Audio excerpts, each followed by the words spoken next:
हरियाणा की सियासत में इस वक्त बुढ़ापा पेंशन को लेकर घमासान छिड़ा हुआ है।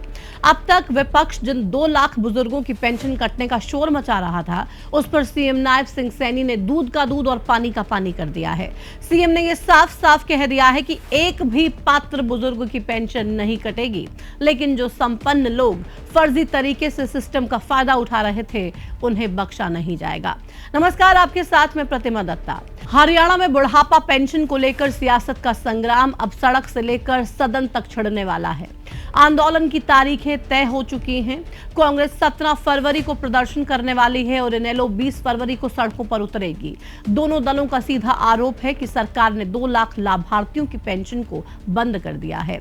विपक्ष का यह भी कहना है कि सरकार आय सीमा का बहाना, परिवार पहचान पत्र की शर्त और कैप जैसी तकनीकी अड़चनें लगाकर बुजुर्गों का अपमान कर रही है। लेकिन मुख्यमंत्री नायब सिंह सैनी ने विपक्ष के इन सभी आरोपों का आंकड़ों के साथ जवाब दिया है। सीएम ने कहा है कि विपक्ष बुजुर्ग पेंशन के नाम पर भ्रम फैला रहा है। किसी भी पात्र व्यक्ति का हक नहीं मारा जाएगा। अब सवाल यही है कि आखिर बुढ़ापा पेंशन की हकीकत क्या है? कौन बुजुर्गों का सच्चा हितैषी है? क्या वाकई में बुढ़ापा पेंशन पर सियासी रोटियां सेकी जा रही हैं? आज की इस वीडियो में आपको बुढ़ापा पेंशन पर हुए बड़े खुलासे के बारे में हम बताएंगे, जिससे आपको ये पता चल जाएगा कि बुढ़ापा पेंशन का आखिर सच क्या है और क्यों प्रदेश में इसको लेकर इतना बवाल है। समाज कल्याण विभाग ने 65 से 70 साल के बुजुर्गों की बुढ़ापा पेंशन होल्ड की है। इसके पीछे बहुत सारी वजह है जो सामने आई है। जांच में कई लाभार्थी ऐसे निकले जो इनकम टैक्स भर रहे थे या जिनके पास 20-20 एकड़ जमीन और लग्जरी गाड़ियां भी थी, लेकिन परिवार पहचान पत्र में सही जानकारी इन लोगों ने छिपाई। दूसरा, रिटायर्ड फौजी, प्रिंसिपल या कुछ ऐसे लोग भी पेंशन ले रहे थे जो इनकम टैक्स भरते हैं। ऐसे संदिग्ध खातों की जानकारी इनकम टैक्स विभाग से मिली। कई बुजुर्गों की पेंशन इसलिए रुकी क्योंकि उनके खाते पोस्ट ऑफिस में थे और सरकार अब सीधे बैंक खातों में पैसा भेजती है। इन खातों को बैंक में कन्वर्ट किया जा रहा है और इसी तकनीकी कारण से भुगतान में देरी हुई है। और कुछ बुजुर्गों के रिकॉर्ड में 60 साल से कम उम्र पाई गई है, इसलिए ये तमाम चीजें सामने आ रही हैं। नायब सिंह सैनी ने यह खुलासा किया कि विपक्ष जिन 2 लाख लाभार्थियों को पीड़ित बता रहा है, उनमें से 1,03,000 लोगों की मौत हो चुकी है। तकनीकी खामी के कारण उनका डेटा अपडेट नहीं था, जिसे अब साफ कर दिया गया है और नवंबर 2025 में ऐसे लोगों की पेंशन एक मुश्त बंद करनी पड़ी। लगभग 37,000 ऐसे मामले थे जिनकी उम्र 60 साल से कम थी, जिन्होंने डेटा से छेड़छाड़ कर अपनी पेंशन लगवाई। हालांकि इन लोगों की पेंशन भी बंद नहीं हुई है, सिर्फ वेरिफिकेशन के लिए इसे स्थगित कर दिया गया है। 39,000 ऐसे मामले थे जिनमें आय सीमा का सत्यापित प्रमाण नहीं दिया गया था। इनकी पेंशन भी स्थगित हुई है। यहां सीएम नायब सिंह सैनी ने यह साफ कर दिया है कि वेरिफिकेशन के बाद पात्र लाभार्थियों की पेंशन दोबारा से शुरू कर दी जाएगी और डेटा के साथ छेड़छाड़ करने वालों पर सख्त कार्रवाई की जाएगी। इसी के साथ ही सीएम नायब सिंह सैनी ने 3 लाख रुपए की आय सीमा के आरोप पर कांग्रेस इनेलो की पोल खोल के रख दी। सीएम ने 2 टूक कहा कि ये आय सीमा हमने नहीं लगाई है, ये नियम इनेलो राज से चला आ रहा है, हमने तो इसमें और बढ़ोतरी ही की है। कांग्रेस और इनेलो की सोच थी कि लोगों को कम से कम लाभ मिले।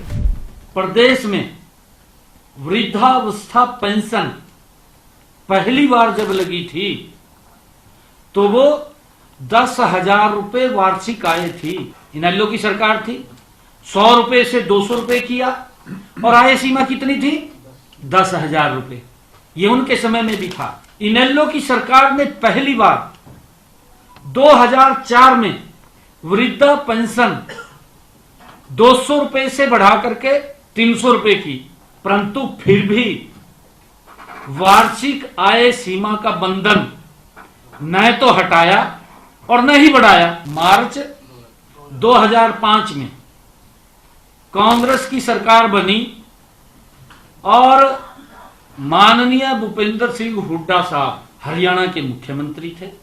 4 साल बाद वृद्धावस्था पेंशन 300 रुपए से बढ़ा करके 500 रुपए की गई। 300 रुपए से बढ़ा करके 2009 की बात है, ये 500 रुपए की गई, परंतु उन्होंने भी वार्षिक आय की सीमा वो वही रखी।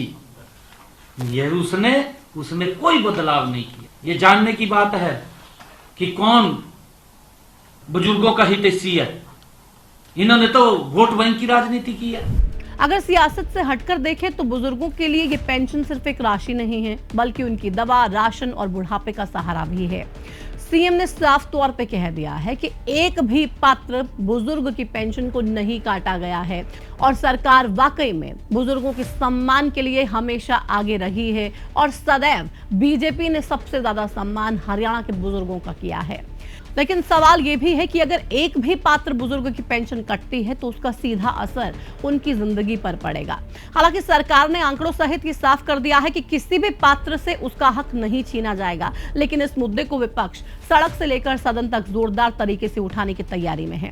विपक्ष इसे सम्मान की लड़ाई बता रहा है और सरकार इसे राजनीतिक भ्रम कह रही है, क्योंकि बुजुर्ग वोट बैंक हर चुनाव में अहम भूमिका निभाता है और अब प्रदेश में निकाय चुनाव सर पर है। क्या चुनावी मौसम में ये मुद्दा और भी ज्यादा भड़काया जा रहा है? आपको क्या लगता है? अपनी राय कमेंट सेक्शन में हमारे साथ जरूर साझा कीजिए, क्योंकि तमाम तरीके की बातें अलग अलग दलों की तरफ से इसको लेकर की जा रही हैं। सीएम बार बार सामने आ रहे हैं और बता रहे हैं कि भारतीय जनता पार्टी की सरकार ने बुजुर्गों के सम्मान के लिए, बुजुर्गों के लिए क्या कुछ काम किया, पेंशन को कितना ज्यादा बढ़ाया, आय सीमा 3 लाख रुपए तक की कर दी गई और ये जो कैप की बात भी सामने आ रही है, ये भी सीएम ने स्पष्ट तरीके से बता दिया है कि हमने नहीं लगाई है, ये पिछली सरकारों से चली आ रही है और तभी से ही ये आय सीमा की जो कैप है ये लगाई गई है। लेकिन विपक्ष बुजुर्गों को गुमराह कर रहा है, भड़का रहा है और सिर्फ सियासी रोटियां इस पूरे मसले पर सेक रहा है।